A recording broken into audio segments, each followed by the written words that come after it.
बिहार का कटिहार जिला इन दिनों मीडिया में खूब सुर्खियां बटोर रहा है, जिसकी चर्चा हर कोई कर रहा है। दरअसल माननीय और साहब के बीच क्राइम को लेकर सियासी बयानबाजी अब तेज हो गई है। बीजेपी से विधान पार्षद अशोक अग्रवाल ने वर्तमान एसपी जितेंद्र कुमार के 2 साल के कार्यकाल को बेहद ही खराब बताया है। साथ ही आरोप लगाया कि 2 साल में कटिहार में लगातार जनप्रतिनिधियों की हत्याएं हो रही हैं और क्राइम का ग्राफ बढ़ गया है। इतना ही नहीं, उन्होंने कटिहार में अच्छे पुलिस पदाधिकारी की पोस्टिंग की मांग भी की है।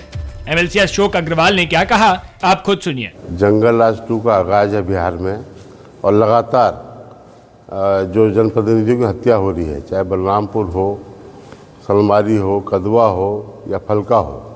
आज जिस तरीके से क्लोज में गोली मारी गई है, पुलिस प्रशासन आनंद फानंद में उठा के बॉडी को कटिहार ले आए। न परिवार के कोई जन नहीं है उनके साथ में, न कोई समाज का आदमी है। अल्लाह के लावारिस लाश यहाँ रखी हुई है एक्सरे पोस्टमार्टम के लिए, कोई देखने वाला उसको नहीं है।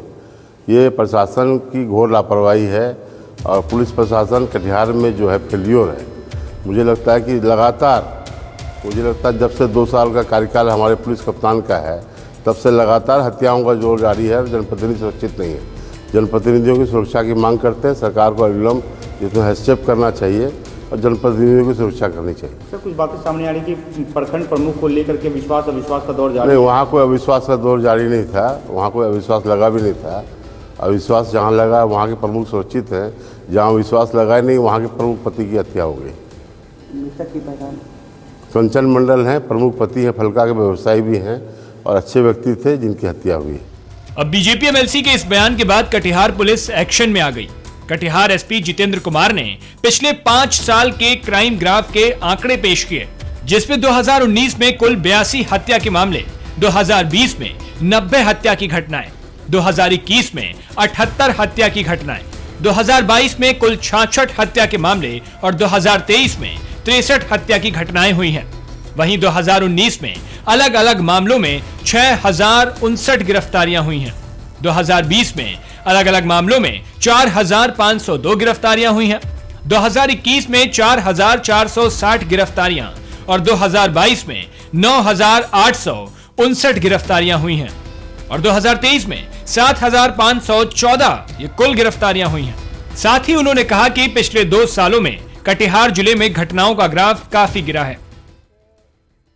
कटिहार जिला के एक माननीय द्वारा कुछ दिग्भ्रमित करने वाले आंकड़े जो है मीडिया के सामने दिए हैं पुलिस से संबंधित, जो कि एकदम तथ्यहीन है, गलत है, भ्रामक है।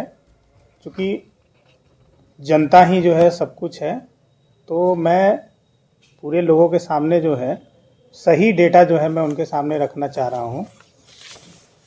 जो हत्या की जो केसेस हैं, तो 2022 और 23 ये पिछले 2 साल में जो हत्या के पहले से जो केस दर्ज हैं, 2019 में 82 हैं, 2020 में 90 है, 2021 में 78 है और 2022 में 66 है और 2023 में 63 है। तो ये जो हत्या की जो केसेस हैं 2019 पिछले 5 साल का अगर 4 साल का आंकड़ा देखा जाए तो ये पूरा जो है डिक्लाइन पर है। और दूसरी बात, जो पिछला 2 साल का उन्होंने जिक्र किया है, वो पता नहीं कहाँ से वो आंकड़ा लेकर के आए हैं। आप देख सकते हैं कि 15 से 18% जो है ये डिक्रीज हुआ है 2022 और 2023 में। तो ये तो पूरी जो है वो भ्रामक खबर है। उसके बाद जो है उन्होंने बोला कि कुछ जनप्रतिनिधियों की लगातार जो है हत्या हो रही है। तो इस पर भी मैं क्लैरिफाई कर दूं हमारी कटिहार की जनता को कि पिछले 2 वर्ष में जो जनता के द्वारा जो चुने गए जो प्रतिनिधि हैं, उनमें से किसी की हत्या नहीं हुई है। उनके संबंधियों की हत्या हुई है। लगभग 1 साल पहले एक घटना जो है हुई थी, बलिया बेलोन थाना अंतर्गत एक घटना हुई थी, जिसमें एक मुखिया पति की हत्या की गई थी।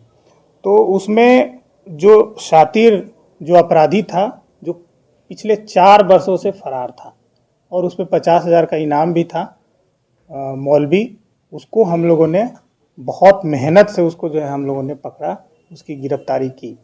और ये जो है जो उनके द्वारा जो स्टेटमेंट दिया गया कि कदवा में, सलमारी में, बारसोई में, तो ये कम्प्लीटली जो है भ्रामक है, तथ्यहीन है।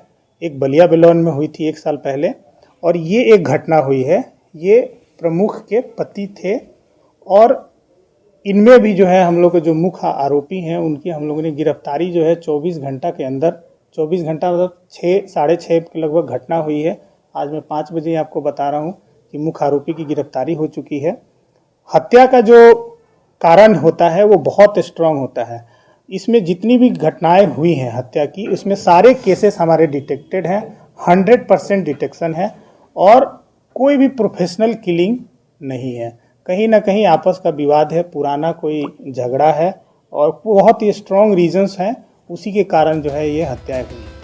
अब इन बयानों के बाद बिहार में एक अलग ही चर्चा शुरू हो गई है कि आखिर कौन सही है और कौन गलत। हालांकि बिहार में यह कोई नई बात नहीं है कि जब अधिकारी और जनप्रतिनिधि आपस में भिड़ गए हों। खैर, अब फैसला जनता को करना है कि आखिर क्या गलत है और क्या सही।